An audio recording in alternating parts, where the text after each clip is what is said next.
talagang isa sa pinaka the best na way ng pag-ibig ay pagkain. 20, di ba? Sama kasi may kain ng kaliwan. Ate, 20 Isa daw po yun holiday. sa mga talagang napakagandang way para makapag-invite tayo. Holiday. Kung may makita tayo dyan ng mga Mandatory din. kaibigan O, di may natin, money lalo pa. natin na nandyan lang po sila sa park, invite po natin sila. Kasi po, mahilig po sa presensya ng Panginoon. At the same time, mapapakain po natin sila. Hindi lang po na physical, no? Maging spiritual. And ito po yung pagkakataon na magkasama-sama po tayo. Pagawa nga po ng hindi natin kasama yung ating pamilya. Amen po. We will be having a feast. At the same time, meron po tayong mga presentation na mag-enjoy po ang bawat isa. Amen? Kaya sabi mo sa katabi mo, mag-invite ka. Invite ka. Mag-invite tayo. No? And then, meron din po tayong couples fellowship on December 19, 2020. And then, meron din po tayong, we are reminding everyone po ng ating Monday Watch. No, every Monday Watch, Monday nga po yun. So, napakasarap po na nananalangin po tayo sabay-sabay sa presensya ng Panginoon. Yun po. And meron din, and ministry heads po will be having a meeting on Sunday after po ng service. And men's Christmas celebration will be on December 25. Yun, no? Kung may mga kakilala po kayong mga men's dyan, no? Alam po natin na wala naman po silang ginagawa at sila yung mga nalulumbay. No? Imbitahan po natin sila nalulumbay. No? Kasi hindi nila kasama yung kanilang mga pamilya. Invite po natin sila. And our New Year salubong po will be on December 31, 10 p.m. No? Sasalubungin po natin ang bagong taon na may sigla at ngiti sa ating mga labi.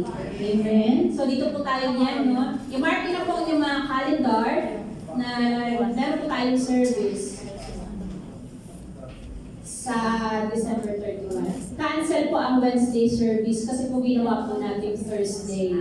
Amen? So baka po may magpunta dito na kasi, wala na sila. Hindi po, di-impact lang po. Nalakit na sila. Kasi kaya sila wala sila. Ganun po, no? So, sabihin na po natin ngayon pala para po ma-mark na po nila ng mga calendar. And I'm sure meron po mga excited, no? Excited na salubungin ng bagong taon na nasa presensya ng Panginoon. Amen po? Amen. So, sino po dito yung malamig pero ikaw alam mo nagtigil ka sa presensya ng Panginoon? Amen. Amen. So, we are now po in our final month of the year, December na po. And in a few weeks lang, bibilangin po natin, matatapos na naman yung taong 2020. Sino dito yung expect yung COVID-19? Sino sasabi umikot yung buhay natin sa isang buong taon sa COVID-19? Sino dito yung hindi apektado? Lahat tayo apektado, amen? Walang hindi na-apektuhan. Kahit pa sabihin mo, hindi ka natanggal sa trabaho. Pero apektado ka kasi bakit meron po tayong pamilya sa Pilipinas. Amen po? And, pero other than that, marami rin mga naganap sa buhay natin. Sabi natin na nakakapagkilat na nakakawala ng pag-asa. And when that happens, we tend to just give up and lose hope. Lalo na kapag sunod-sunod ang mga pangyayari na gaganap sa buhay natin. And to have hope po is very important in our everyday lives. Napaka-importante po ng hope, ng pag-asa sa buhay ng bawat isa sa atin. Amen? So, it fuels us up and change our perspective in life. Kapag may pag-asa ka, iba yung dating nito sa buhay sa mga nanampalataya kapag puno siya ng pag-asa Amen? And this evening po, I want to share with you about why hope is essential and why we need to put our hope to Jesus. Bakit nga ba kailangan na tayo umasa kay Lord? Bakit sinasabi na si Lord lamang yung ating pag-asa? Sabi nga po sa Isaiah 40:31, but those who hope in the Lord will renew their strength. They will soar on wings like eagles. They will run and not grow weary. They will walk and not be faint. Ngayong gabi ito, may I ask everyone to stand as we read our word. In Mark 5:1-5, mag-jump po tayo ng verse 15 to 20. Let us read po. They went across the lake to the region of Gerasenes. When Jesus got out of the boat, a man with an impure spirit came from the tombs to meet him. This man lived in the tombs, and no one could bind him anymore, not even with a chain, for he had been often chained hand and foot but he tore the chains apart and broke the irons on his feet. No one was strong enough to subdue him. Night and day among the tombs and in the hills, he would cry out and cut himself with stones. Jump po tayo sa verse 15. When they came to Jesus, they saw the man who had been possessed by the legion of demons, sitting there, dressed and in his right mind, and they were afraid. Those who had seen him told the people what had happened to the demon-possessed man, and told about the things as well. Then the people began to plead Jesus to leave her religion. As Jesus was getting into the boat, the man who had been demon-possessed begged to go with him. Jesus did not let him, but said, "Go home to your own people and tell them how much the Lord has done for you, and how he has had mercy on you." So the man went away and began to tell in the Decapolis how much Jesus had done for him. And all the people were amazed. Panginoon, maraming po salamat po, Lord God, sa gabi ito, Lord God, as we read your word, Panginoon. Lord, dalangin namin, Panginoon, naman, nabusan mo yung aming mga puso at isipan, Lord God. Hayaan mo, Panginoon, na nabusan namin maunawaan, Ama, yung pag-asa ang pinagkaloob mo para sa amin ngayong gabi ito, sa aming mga buhay, Lord God. Lord, hayaan mo, Panginoon, Ama, na ikaw yung patuloy, Panginoon, Ama, na pananganan, Lord God, ng aming mga buhay, aming mga pag-asa. Sapagat, Lord, ikaw yung anchor, Panginoon, Ama, ng aming mga buhay. Maraming pong salamat, Lord. In Jesus' name, Amen. Amen po. Ito po yung continuation, yung story, nung si Jesus at kanyang mga disciple, nasa isang boat po sila, tapos po nagkaroon ng storm. Sabi po, after Jesus and his disciples encountered a storm that terrified the disciples because Jesus rebuked the wind and it calmed down. After po nung pangyayari na yan, they went across the region of Gerasenes in the eastern shore of Galilee, where most of the people living are Gentiles. Pumunta po sila sa lugar dun kung saan halos lahat po ng tao ay mga hindi po nakakakilala sa Panginoon. Mga Gentiles. At dito po sa lugar na to, na-encounter po ni Lord itong demon-possessed man. Isang tao na hopeless at helpless yung sitwasyon. He was possessed by a legion of demons, equivalent from 3,000 to 6,000 Roman soldiers. Imagine, legion of demons. Pero po, equivalent po ng legion na yan ay 3,000 to 6,000 Roman soldiers na pumasok sa isang tao lamang. No, imagine niyo, napakaraming demonyo yun, no? Pero nasa isang tao lang. And Jesus commanded these demons to come out of the man. Yet the demons begged Jesus to just let them go of the herds of 2,000 pigs nearby. No, the Lord cast out this demon, these legions of demons, no? Kaya lang, itong mga demons na to, nagmakaawa sila kay Lord, na hayaan na lang sila na pumunta dun sa 2,000 pigs na nandun lang sa katabi. And then the demons left the man and went to the herds of pigs, then rushed down to steep bank into the lake and were drowned. So this account po of the demoniac man could also found in the book of Matthew and Luke. Makikita niyo po itong account na to sa Matthew and Luke. So this evening po, the big question, regardless of what is happening around us and in our lives, is that why do we need to put our hope in Jesus? Nung nabasa ko po, sabi ko, grabe no, ang daming pumasok na demonyo sa tao ito, na talaga namang makikita mo, talagang hopeless nga, no? Kasi ang dami, no? Kaya po ngayong gabing ito, bakit na ba kailangan nating patuloy na umasa sa Panginoon sa kabila ng mga nangyayari sa paligid natin at sa buhay natin? Kasi because number one po, there is always hope for everyone and in every situation. Sabi mo sa katabi mo, there is always hope.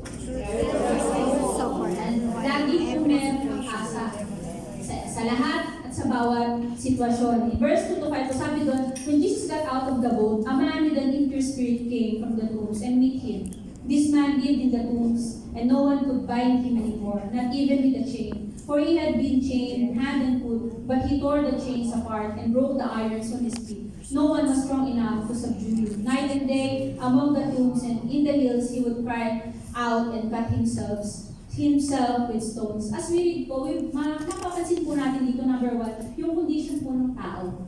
No? Ano ba yung condition ng tao? Yung condition po ng tao taong ito is complete chaos.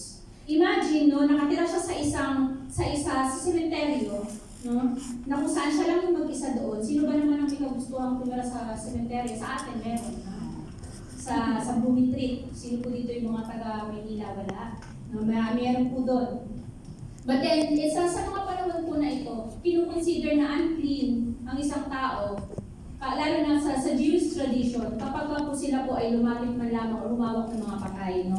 Itong taong to, the condition of this man was in complete chaos. And ang isa pa dyan, nakahubad po siya. He was naked and lack of necessities in life. Wala siyang kahit anuman na meron sa kanyang buhay. No, he was not fit to live in a society. Instead, he lived in tombs and he had been in this condition for a long time. Nandito na po siya sa kondisyon na to sa napakahabang panahon. Hindi po sinabi kung ilang taon, but then sinabi dito sa Biblia na napakahabang panahon. Hubad siya, no? Tapos nakatira lang siya sa sementeryo at siya lamang mag-isa. And he was considered living dead. Buhay siya pero kinukonsidera siyang patay. Maaaring hindi siya nakatira among the people in the city, but the people knew him because night and day, ayon sa Bible, he would cry out and cut himself with a sharp stone. Hindi siya nakatira kasama ang mga tao. Pero sa umaga at sa gabi, wala na siyang ginawa kundi sumigaw at sugatan yung kanyang sarili. Imagine yung i-picture po natin yung itsura ng tao, maaaring sugatan, duguan, mahubad, sa mahabang panahon. Ganun lamang po siya.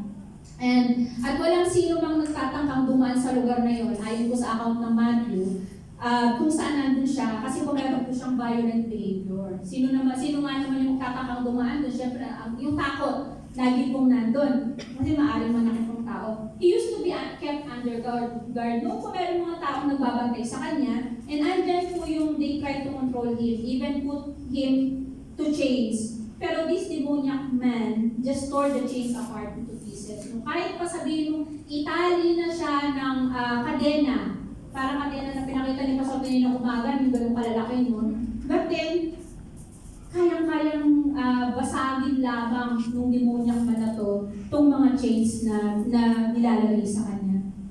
So, his life has no purpose and no trace can found in him.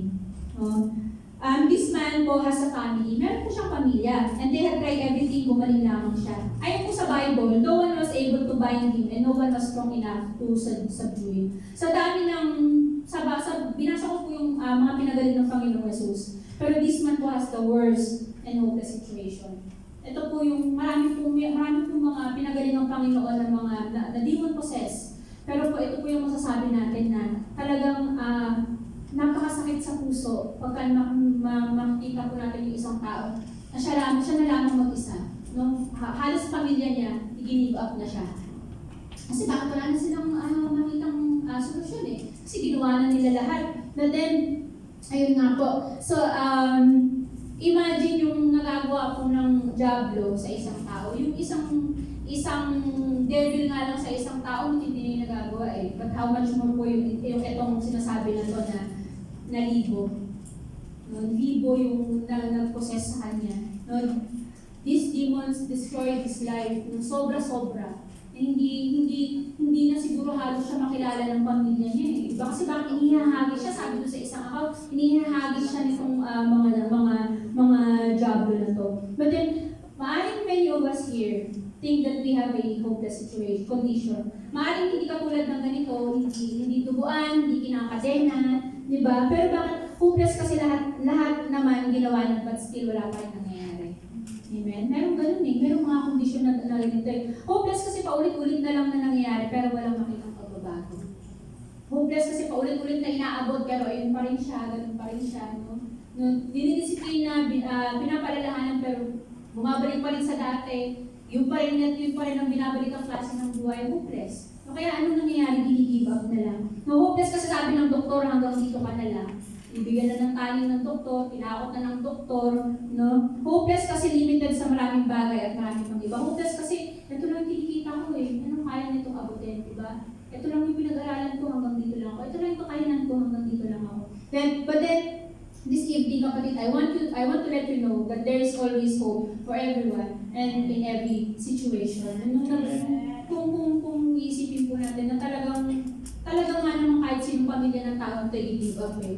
Ikaw ba kapatid, magkikip ka ng ganitong klase ng tao na nanakit, hindi lang sarili niya sinasaktan niya, nananakit, tapos para siyang, i-consider natin na para siya yung aso, no, na may problema, na wala nang ginawa kundi mag-ingay na mag-ingay sa gabi. Kinonsider po siya sa Biblia na para siyang tulad ng isang hayop.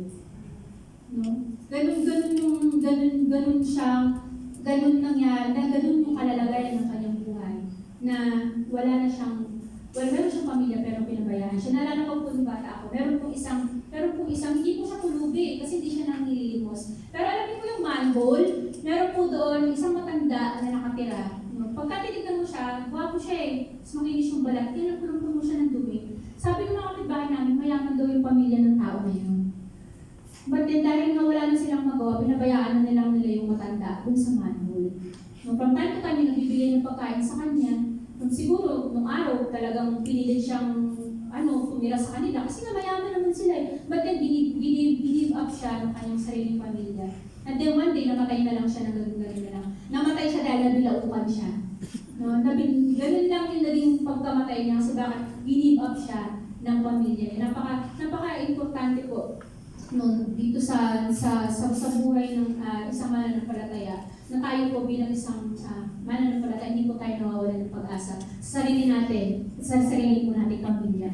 Amen po. Regardless ng gaano katigas yung ulo ng isang tao, or regardless ng ano pinagagagawa niyan sa buhay, napaka-importante po na hindi po natin sila i-give-up. Kasi bakit who knows? Ikaw na lang pala yung tao na nag-aabot sa tao. Amen? Who knows? Ikaw na lang pala yung pag-asa ng tao na yun.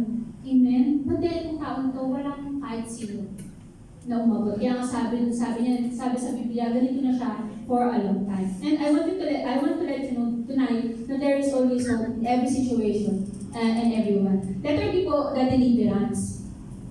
When Mark 5:6-8, when he saw Jesus from a distance, he ran and fell on his knees in front of him. He shouted at the top of his voice, "What do you want with me, Jesus, Son of the Most High God? Swear to God that you won't torture me." For Jesus had said to him, "Come out of this man, you evil spirit." Itong mga pagkakataon po na ito, pagbaba ng Panginoong Jesus ng boat, nakita siya ng demon-possessed man, lumapit patakbo sa kanya yung demon-possessed man. At yung nagsalita po na dito, yung demonyo, hindi po siya mismo. And the Lord rebuked the spirit. Kaya nga po sabi doon, "Come out of the spirit, you evil, come out of this man, you evil spirit." When Jesus saw him from a distance, Jesus saw his hopeless condition. Nakita po agad ng Panginoon kung ano yung sitwasyon ng tao ito. And nakakatuwa, sabi ko nga sa isang kaibigan ko, sa palagay mo ba, sinadya ng Panginoon na puntahan siya doon sa lugar na yun? Sa palagay mo ba, alam ng Panginoon na may tao doon na hopeless, na nangangailangan ng kagalingan niya? Samantalang, itong taong to, hindi naman importante kasi bakit? Hindi mo siya nakakilala kay Lord. Diba? Pero yung effort na pinakita ng Panginoon para sa taong to, ganun-ganun na lamang. Iisang tao, hopeless, parang wala namang silbi. Pero pinuntahan ng Panginoon sa lugar na yun. Sa pamamagitan ng boat, sa pamamagitan ng boat, niyaya niya yung kanyang mga disipulo, pumunta tayo sa other side. Kasi bakit? Merong isang tao doon naghihintay para sa akin. Ang tao ito naghihintay yung spirito niya sa akin para pagalingin ko siya. And sabi ko dito, he came at the right time and praise, and he wanted him to set free from that condition. Dumating si Lord sa tamang panahon at sa tamang oras. No? Bakit pinagtagal pa ng Panginoon? Maaaring si Lord lang nakakaalam. Pero naniniwala ako na walang huli, walang maaga kay Lord, lagi siyang on time. Amen? Talaga namang saktong-sakto yung pagdating ng Panginoon sa buhay ng tao ito. And ano man yung kalalagayan at sitwasyong meron tayo ngayon, gusto kong malaman na ba sa atin nakikita po yan ni Lord. Wala pong sabi mo nga kayo sa panalangin ko, si Lord hindi tayo sinusukat kay Lord ayon sa mga pagkukulang natin. Sino dito yung alam mo marami kang pagkukulang sa Lord? Alam mo ikaw, to be honest, marami kang pagkukulang kay Lord. Pero si Lord, hindi niya tayo sinusukat sa ganun lang eh. Ganun kabuti ang Panginoon na kaya tayong abutin ni Lord. Na kahit tayo mismo sumusuko tayo sa mga kondisyon natin, sumusuko tayo sa pamilya natin, sa mga kamag-anak natin. Even them, kaya silang abutin ng Panginoon sa tamang pagkakataon at sa tamang lugar. Amen po. Jesus, Son of God, made His way to this place only to heal the demon-possessed man, a Gentile and in a hopeless situation. Yung grabe din yung ginawa ng Panginoon. Kasi sabi ko nga, kung hindi kaya siya, meron pa kaya siyang ibang motibo other than that person na pagalingin sa lugar na yun. Pero pakiramdam ko wala na yun, di ba? Sabi ko, si Lord, no, kung tignan niya tayo, napaka-espesyal. No? Sabi mo sa katabi mo, special ka sa Panginoon. Special ka sa Panginoon. Special tayo sa Panginoon. Kasi baka special kasi effort si Lord eh. Hindi naman special siya sa Pero special kapag special ng Panginoon. Kasi kahit anong mangyari, kaya tayong i-restore ni Lord eh. Diba? Yung kahabagan ng Panginoon ay sobra-sobra. Sobra-sobra sa sapat. No? Amen po. Kaya sabi ko, Lord, hindi namin pwedeng sabihin sa aming mga sarili na sapat yung mga ginagawa namin sa'yo. Kasi kung tutuusin ko lang. Dahil kung paano mo kami abutin, hindi na kami karapat-dapat. Pero dahil punong-puno ka ng pag-asa sa amin, no? Si Lord, punong-puno ng pag-asa niya. Itong anak ko na to, magbabago to. Itong anak ko na to, isang araw, magagamit ko to. No? Parang sa tingin natin, yung magagamit yung bukalik nga sa ganong klase ng buliti eh. Ganun tumingin ang Panginoon, punong-puno ng pag-asa para sa bawat isa. And praise God, no? Praise God dahil maaring sumuko sa atin yung ibang tao para si Lord hindi sumusuko sa atin. Amen. Po? Sabi nga, hindi namin nili si Lord ng mga taong tutulungan pagagaling. Alam ni Lord that we can never help ourselves nor do anything apart from Him. Wala tayong kayang gawin kung wala si Lord sa buhay natin. Hindi maaring maging manlagumpay ka, pero kapatid, yung pagkatagumpay mo na yan, merong limit yan, may panahon yan, no? At nauubos yan. Pero yung mga bagay na inalaw ng Panginoon na magawa natin, nagpo-flourish yan. Nagpo-flourish, no, na nag-upgrade, no, tumataas pa, ganun magbigay sa atin ng Panginoon ng pagkakataon. Isang hopeless na tao, pero kung itayo ng Panginoon, ganun na lamang. Kasi bakit? Naniwala si Lord sa bawat isa sa atin. Sabi nga po sa Matthew 19:26, but Jesus looked at them and said, with people, as far as it depends on them, it is impossible. But with God, all things are possible. Ano po yung kalalagayan na meron ka ngayon? Sa buhay na meron tayo ngayon? Or anong sitwasyon na meron tayo ngayon na sa palagay po natin imposible? Maaaring yung asawa, nagloloko, no? Maaaring yung anak, nagloloko, maaaring naalala ko dati, yun pong anak ko dumaan sa depression, no? Tapos, na-depression, syempre nasaktan niya yung sarili niya. And everyone knows yung story, di ba? Nasaktan niya yung sarili niya, na kailangan ko mag-input kay Lord kasi yun yung aking panawagan eh. Tapos, dumating yung time na sinabi sa akin ng lola niya nung pumunta na siya sa pag-aaral. Diyos, napakasakit. Kasi gagraduate na siya eh, last year ng pag-kolehiyo niya. And I'm so excited kasi magkakaroon ako ng anak, graduate ng kolehiyo sa kauna ng pagkakataon sa pamilya namin. But then, huminto, ilang buwan na lang, graduate na sana. Hindi na wala na ako ng pag-asa eh. And actually, I gave her up kay Lord. Yung mga panahon na sinasaktan niya yung sarili niya, sabi ko sa Panginoon, Lord, kung kalooban mo talaga, kunin mo na lang yung anak ko. Kasi hindi maatim ng puso ko na araw-araw, sinasaktan niya yung sarili niya. At dumadating yung time na nagbabantayan kami sa madaling araw. Madaling araw, gising ako, online ako, kasi from time to time, tinatanong ko siya kung anong ginagawa niya. Tinawag ko siyang kausapin. Diniwan ko siya kay Lord. Lord, kung kalooban mo talaga, at kung iaadyaman, kunin mo na lang yung anak ko. Kasi naman na ganito, paulit-ulit kami sa ganitong klase ng sitwasyon, nasasaktan, kunin mo na lang. O kaya naman, Lord, pag-asawahin mo na lang. Ganun po, i-give up yung sarili kong anak. Kasi hindi bilang isang ina, hindi natin kaya yung ganung klase ng sakit eh. Lalo na nung huminto siya sa pag-aaral, hindi pa po sabi niya, mag-enroll ako. Sige, mag-enroll ka. Nandun yung hindi na ako naniniwala na nag-enroll pa. Tapos nagsisend ng grades, hindi na rin ako naniniwala na totoo nga nag-aaral pa. Kasi una na eh, naging hopeless na ako para sa kanya. But then, nitong mga nakaraan linggo, may sinend siya sa akin. So, kasi hindi po kami nag-uusap. Madalang kami mag-usap unless kapag nakapagpadala na ako o bibili na ako. May sinend siya sa akin. Kasi yung in-open ko nakalagay doon, Bachelor of Science in Psychology. Siyempre, dinad ko kasi nga, hindi naman ako naniniwalang nag-aaral ng maayos eh. Nung i-scroll down ko po, tinignan ko sa number 5, ano yung pangalan niya? List of graduate. No, kaya sabi ko, hindi na ako naniniwalang nag-aaral itong batang to eh. Pero kung sinundan niya ako ng isang listahan na kung saan gagraduate siya, nabuhayan ako ng loob. Doon ko nakita na si Lord hindi lang nagpapagaling sa mga taong may sakit. Kung hindi, si Lord nagbibigay ng pag-asa doon sa mga taong sarili na rin mismo, wala ng pag-asa. Amen. Doon ko nakita na iba yung pagkilos ng Panginoon sa batang ko. Kasi inalong pa ng Panginoon eh, na makatapos ng pag-aaral. And I was so glad na meron akong Diyos na kahit na ako mismo ginibag ko na yung anak ko, pero si Lord hindi ko give-up dun sa bata eh. Amen. Kaya nga, meron tayong mga sitwasyon sa ating mga anak, huwag po tayong bumibag. No? Kasi kahit anong mangyari sa mga bata na yan, tayo pa rin po yung tinitignan ng mga bata. Amen. Ang palaki po yung pag-asa ng Panginoon sa mga bata. Amen. Wala pong tao o sitwasyon na imposible sa Panginoon na hindi kaya i-move ng Panginoon o baguhin ng Panginoon yung buhay ng tao na, especially po sa ating mga anak. We declare good things sa ating mga anak.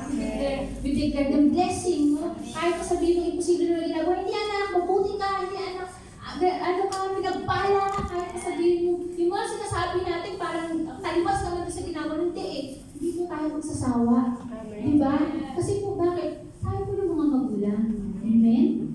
And tayo po yung unang nananampalataya sa Panginoon. No, number 2 po, hope can only be found in our Lord Jesus. When they came to Jesus, they saw the man who had been possessed by the legion of demons, sitting there, dressed in his right mind, and they were afraid. Sabi po sa Luke 8:35, sa isang account, and then the people went to see what had happened. When they came to Jesus, they found the man whom the demons had gone out, sitting at Jesus' feet, dressed and in his right mind, and they were afraid. Ma-imagine yung life na wala ang Panginoon. Imagine po natin, no? Yung pagbabagong ginawa ng Panginoon sa buhay ng tao na to, hindi lang siya basta i-deliver ng Panginoon sa pagkakatanggal niya sa kanikala ng Diablo. Kung hindi, ibinago ng Panginoon magiging kanyang pag-iisip. Kasi, nung nakita siya ng mga tao, may damit na siya. Hindi ko man malaman kung saan sila kumuha ng damit. Pero baka meron silang spare na damit. No? Basta nakabihis na siya. And the good thing was that he was sitting at the feet of Jesus. No, nagbanding na agad sila ng Panginoon sa napakaiksing panahon. Na pinakilala ng Panginoon kung sino siya para sa tao nito. No, nasa tama na siyang pag-iisip. Kasi kung bakit there is peace and tranquility or calmness sa tao may pag-asa kay Kristo. Kapag ang isang tao may pag-asa kay Kristo, may kapayapaan. Diba? And kung taong to, nakita niya at nakilala niya sa napakaikling oras ang Panginoon at nakita niya na dito kay Lord may kapayapaan. At dito kay Lord hindi ako give up. Of all the people na inaasahan ko, itong tao kung hindi ko pa kilala. Itong tao pa to na isang bigyo. Na kung tutuusin, pwede akong ituring na isang marumi. Pero itong tao to inabot ako. Kaya ganun na lang yung pagkakaupo niya at the feet of Jesus. Kasi nakita niya yung kapayapaan. At yung pagkalma sa panagpaanan ng Panginoon. No? At yung pag-asa na dala-dala ng Panginoon sa taong tayo, sobra-sobra. Kaya naman, sabi ko sa Ephesians 4:5, but because of His great love for us, God, who is rich in mercy, made us alive with Christ, even when we were dead in transgressions. 1 Peter 1:3, praise be to God, the Father of our Lord Jesus Christ. In His great mercy, He has given us new birth into living hope through the resurrection of Jesus Christ from the dead. Si Lord po, namatay si Lord, hindi lamang pa tayo linisin sa ating mga kasalanan, kundi bigyan tayo ng panibagong pag-asa. Yan po. Si Lord lamang po yung kaya magbigay ng panibagong pag-asa sa atin. Like this demoniac man, this demon-possessed man, na ang naging tanging pag-asa niya ay ang Panginoong Jesus lamang, diba? Walang sino pang makakagawa, hindi ko si Lord lang. At naniniwala ako na kahit pa sino espiritista o sino pang mga manggagamot, mangbabarang o mangkulang dyan, hindi kayang pagalingin itong taong to. Kasi walang sino mang may kapangyarihan tulad sa Panginoong Jesus kundi si Lord lang. Si Lord lang yung kaya magpagaling at magbago ng sitwasyon ng isang tao. Si Lord lang. Kaya nga siya namatay para sa atin eh. Diba? Because of His great love for us. Because of His great love for us, na kahit yung taong ko rin, mahal ko. Amen. Kahit kung ganitong tao ko, kahit na madalas ko nagdadoubt ko sa akin, nawawalan ko ng pag-asa sa akin, ang feeling niya, hindi ko kaya baguhin ang buhay niya, mahal ko to. Amen. Napakalaki po ng pagmamahal ng Panginoon sa atin. At yung kahabagan ng Panginoon, kapatid, kahabagan ng Panginoon na kahit araw-araw na lang, nire-remind tayo ng Panginoon, araw-araw din naman natin siyang i-fail. Pero pag bumuhos yung mercy ni Lord at yung grace ni Lord sa atin, para tayong bagong tao sa bawat araw. Amen po? And this man has tasted and see that the Lord is good, and he had been with Jesus maybe in a few hours, no? But those few hours were so precious na maaring niling ng tao na sana forever na lang to. No? Sana forever na lang na nasa paanan ng Panginoon Jesus. No? Kasi bakit? Iba kapag nasa presensya ka ng Panginoon. No? Hindi mo pwede ikumpara yung sitwasyon mo, yung sitwasyon natin, yung sa sitwasyon na nandun tayo sa presensya ng Panginoon. Pansinin mo kapag nasa presensya ka ng Panginoon, feeling ko kaya mo gawin na lahat ng bagay. Kaya mo i-overcome lahat ng bagay. Kasi bakit sa presensya tayo ng Panginoon eh. Amen po? And Jesus did not die for nothing.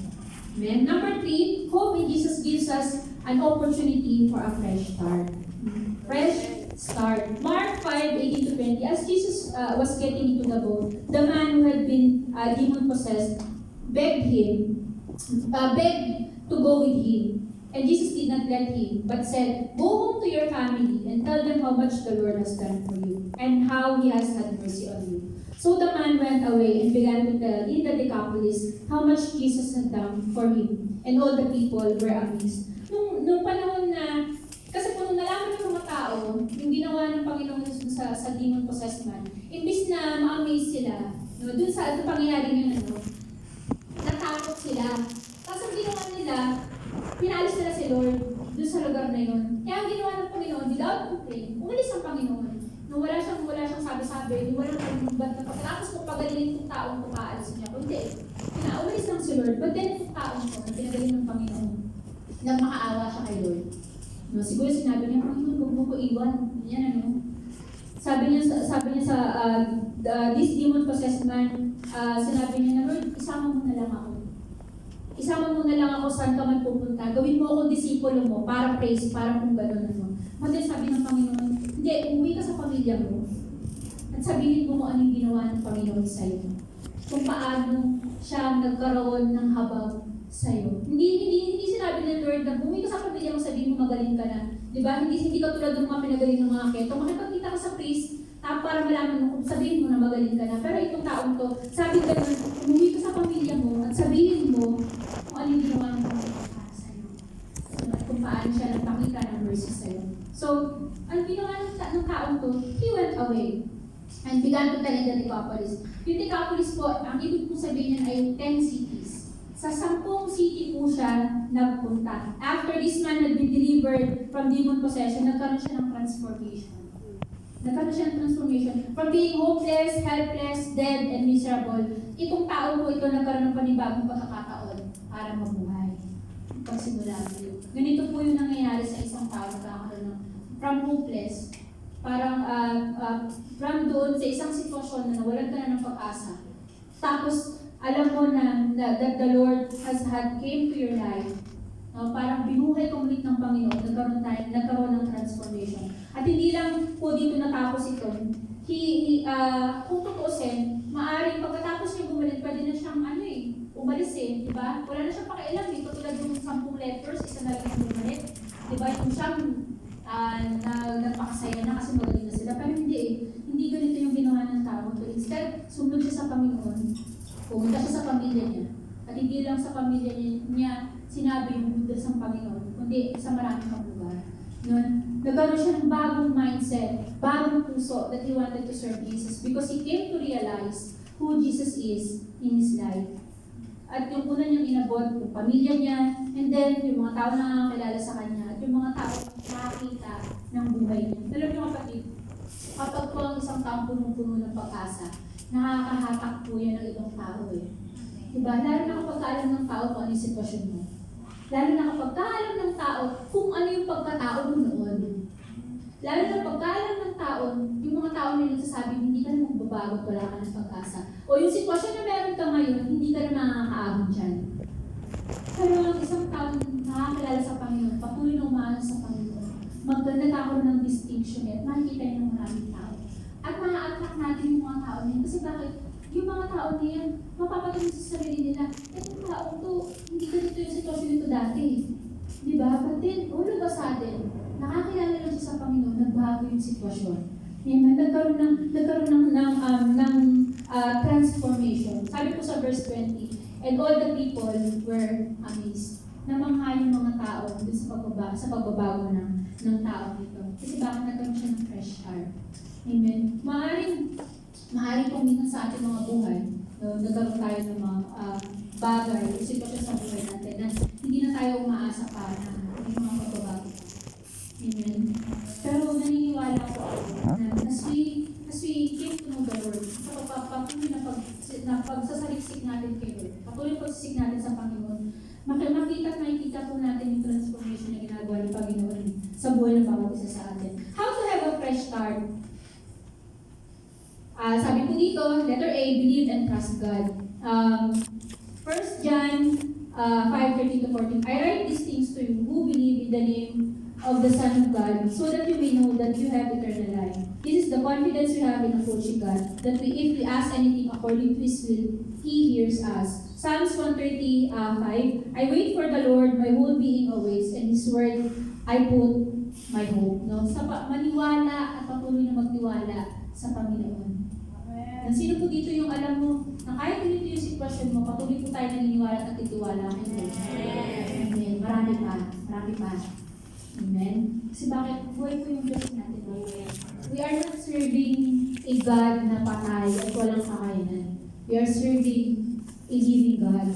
Amen po? Letter B, fuel up your faith. No, para kung magkaroon tayo ng fresh start, kapag alam mo sa umaga pa lang, nawawalan ka na ng pag-asa. Sa umaga pa lang, pag-agising mo, manalangin ka kay Lord. Amen.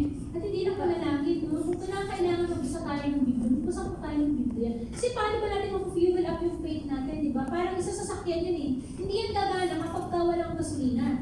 Di ba ganun din po tayo, hindi po tayo gagana kung wala tayong gasolina. At ang gasolina po natin ng Panginoon lamang. Ang presensya ng Panginoon lamang. Sabi po sa Psalms 5:3, and at each and every sunrise, you will hear my voice as I prepare my sacrifice of prayer to you. Every morning, I lay out the pieces of my life on the altar and wait for your fire to fall upon my heart. Lord, sa umaga pa lang, Panginoon, nililay down ko sa iyo yung sitwasyon na meron ako. Lord, ito yung nararamdaman ko, ito yung sa palagay ko na mangyayari. Pero Lord, ito yung nililay down ko na sa iyo umaga pa lang. Kasi bakit napaka-importante po ng maayos ng kaisipan sa umaga pa lang. Kasi mahaba po ang araw eh. Amen? Mahaba po yung araw. Kung sa pag-isip pa lang natin, iba na po yung nasa isip natin, dadalhin po natin yun throughout the day. And sira na po yung araw natin. Amen? And hopeless ka na nga, tapos ganun pa po yung pag-isip, at talagang magiging miserable po ang buong araw natin. And the Lord is reminding us that we need to fuel up our faith. In order for us na hindi po tayo maging hopeless. Amen? Kasi po, dun po lamang tayo sumisigla at nagkakaroon ng kalakasan sa presensya po ng Panginoon. Let us remind yourself of the goodness and promises of God. Meron pong mga nagawang kabutihan si Lord sa buhay. Meron, of course. Diba? And sa mga panahon na nakakaramdam po tayo ng kawalan ng pag-asa, alalahanin po natin yun. Amen? Alalahanin po, ano ba yung ginawa ng Panginoon sa akin? Ano ba yung ginawa ng Panginoon sa akin noong nakaraang araw? Noong mga nakaraang panahon. At if the Lord has done something to our lives noon, gagawin po yan ng Panginoon today sa atin, sa mga panahon natin. Amen po? The Lord will do it again. He will do it again. At hindi siya magsasawa. And naniniwala po ako na hindi yun pare-pareho na lang. Magkakaiba. Kasi bakit? The Lord will make sure na pupurihin natin siya ng sobra-sobra. Hindi lang yung ganitong klase ng pagpupuri sa bawat gagawin ng Panginoon sa buhay natin. Remind yourself, ano ba yung ginawa sa akin ng Panginoon? Kapag nakakaramdam po tayo ng wala ng pag-asa, alalahanin lamang po natin ang kabutihan ng Panginoon sa buhay natin. Amen. Kasi naniniwala ako na marami kong ginawa sa Lord sa buhay niya. Sa buhay ko na bawat sa atin. Sobrang pong dami. Kaya nasa sobrang dami nakakalimutan po natin. So, maganda po dyan, alalahanin po natin palagi. Amen. And the promises of God. Ano ba yung pangako ng Panginoon para sa atin? Amen. Each and every one of us, meron po tayong mga pinangahawakang pangako galing sa Panginoon. And those promises are so precious that alam natin gagawin at tutuparin ka ng Panginoon. Maaaring matagal, no? Maaaring may reason si Lord, but then for sure gagawin ng Panginoon. Kasi si Lord, hindi siya tao na sumisira sa kanyang pangako. Sabi sa Biblia. Amen. Si Lord ay isang Diyos na tumutupad sa kanyang pangako regardless ng tagal, regardless ng sitwasyon. Maaaring ma-delay, pero sabi nga kanina, the Lord will come into a right time and the right place. Amen. Para pa rin yung mga pangako ng Panginoon. Kaya importante po na nagsisik tayo kay Lord para nagkaroon ng pangako sa akin. Ano pangako ng Panginoon sa akin? Diba? Importante po. Para meron po tayong babalik-balikan. No? Sinabi mo, Lord, ito yung pinangako mo sa akin. Sinabi mo, Panginoon Diyos ka, ito mo nagsabi, tutuparin mo yun. No? Remind you lagi natin ito po. Ito yung mga pinangako sa akin ng Panginoon. Kasi nagdadala yun sa atin ng kalakasan at pag-asa No? Amen? Amen. Sabi po sa Hebrews 10:23, let us hold unswervingly to the hope profess, for he who promised is faithful. Psalm 77:10-12. Then I thought, to this I will appeal. The years when the Most High stretched out His right hand. I will remember the deeds of the Lord. Yes, I will remember your miracles of long ago. I will consider all your works and meditate all your mighty deeds. See, David po yung nagsabi nito sa Psalm 77. Pag binasa niyo po yung buong chapter, isa po ito sa mga paborito kong book ng Psalms. Kasi bakit? Dito sinabi ng Panginoon, Lord, ay sinabi ni David, Lord, hindi mo naman nakita yung kalagayan ko. Panginoon, wala ka na ba? Asan ka ba? Nung Panginoon, wala na bang kahabagan sa'yo? Panginoon, hindi mo na ba ako bibigyan ng pag-asa? Ang dami niyang tanong. Ang dami niyang sinasabi sa Panginoon. Kasi, Panginoon, hindi ko na maramdaman. Basa nga yung punan ko ng kakaiyak. Hindi kita maramdaman. Hindi ko kumikilo sa buhay ko. Sabi ko na ni David kay Lord. Literal, sinabi niya, pag binasa niyo po yung Psalm 77, heart, nakakadulog ng puso. Kasi mararamdaman yung kalalagayan ni David. But then, sabi niya gano'n, no? To this I will appeal the years when the Most High God, the Most High stretch out His right hand. I will remember the deeds of the Lord. Aalalahanin ko lahat ng bagay na ginawa ng Panginoon sa akin. Yes, I will remember your miracles of long ago. Matagal ng Panginoon ng mga himala mo, pero aalalahanin ko pa rin. Diba? Aalalahanin ko pa rin. I will consider all your works and meditate on all your mighty deeds. I-meditate ko yun, Panginoon. Kasi naniniwala ako na kung anong ginawa mo noon, gagawin mo pa rin sa mga panahon niya. Amen. Amen. Gagawin pa rin ng Panginoon. Kahit pa sa kabila, kapatid na mga pagkukulang natin kay Lord. The Lord will always will be faithful sa buhay ng bawat isa sa atin. Mananatiling tapat ng Panginoon sa atin. Amen. Alalahanin po natin. Amen. Letter D, be grateful, always look for the brighter side. No? Tinakal po natin yung gratitude, amen? So, be grateful. Magpasalamat tayo sa Panginoon. No? Kahit pa sabihin mo napakapangit ng sitwasyon, magpasalamat tayo kay Lord. No? Kasi the more na pinakontas natin, pasasalamat natin sa Panginoon, nag-i-ignite yung faith natin. And always look for the brighter side, no? Yung pong pag-asa, ano po yung pagtingin natin sa isang panibagong umaga? No, na meron tayo, kahit ganito yung sitwasyon po, may gagawin si Lord.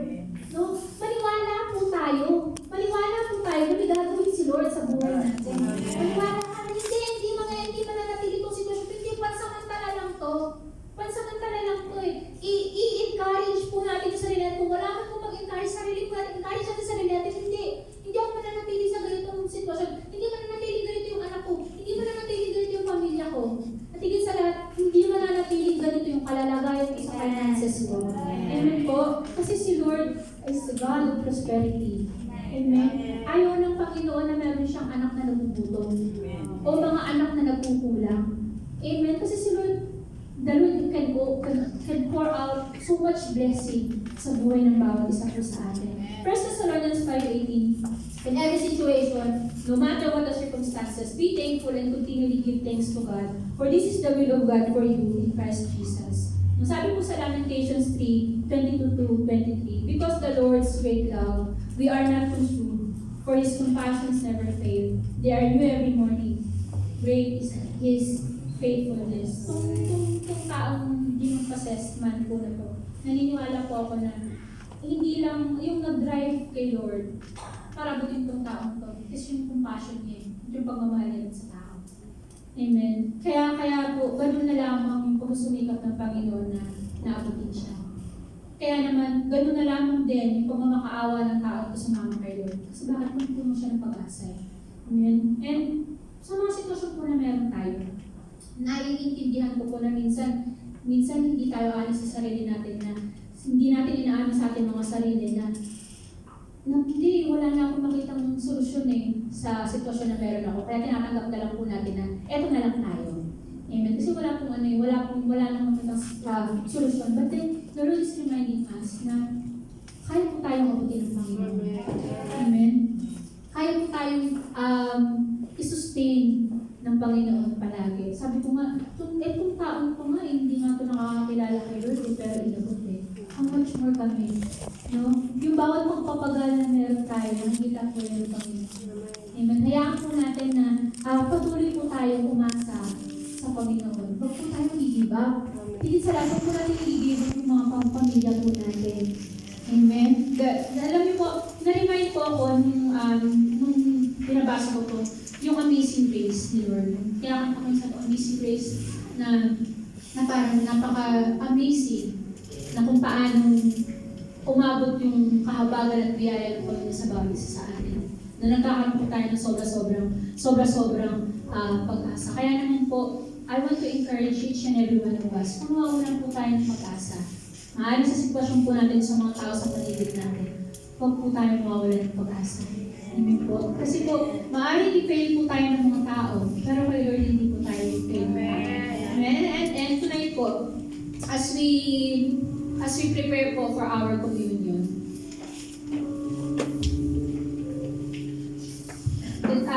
Every first Sunday po of the month, we commemorate what Christ did on the cross by partaking of Holy Communion. And as they prepare po,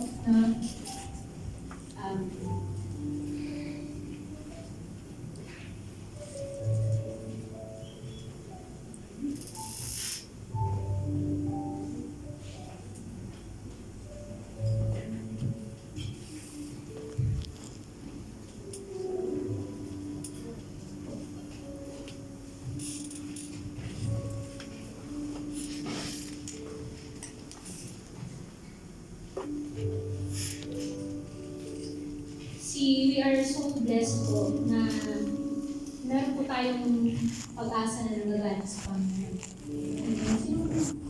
Masasabi mo sa sarili mo na, Panginoon, salamat kasi sa lahat ng bagay o tao na meron sa mundo, ikaw lang yung naniwala sa akin. Ikaw yung hindi give up sa akin. And yung ginawa po ng Panginoon sa krus ng Calvario, hindi po yung biro Amen. Sabi ko nga, isang Diyos na namatay para sa amin. Sino kami? Para mamatay siya para sa amin. Sa aming mga kasalanan, bigyan kami ng pag-asa. Para gawin lamang ito para sa amin. Kung hindi ba naman sobrang pagmamahal yun. Talaga namang nag-uumapaw yung pagmamahal ng Panginoon para po sa bawat isa sa atin. And for I received from the Lord what I also passed on to you. The Lord Jesus, on the night He was betrayed, took the bread. And when He had given thanks, He broke it and said, "This is my body, which is for you. Do this in remembrance of me."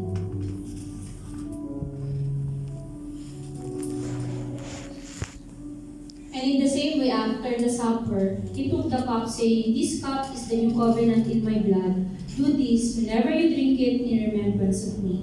For whenever you eat this bread and drink this cup, you proclaim the Lord's death until He comes." Maaari po natin muna ating mga kamay sa ating mga element po, ating pong ipanalangin. Let us pray po. Lord, we pray that you may bless these elements, consecrate it, sanctify it, and make them holy, so that when we partake them, we receive the blessing of it in Jesus' name. Amen. Kaya na po natin ipamahagi at sabay-sabay po tayo ng pamorte.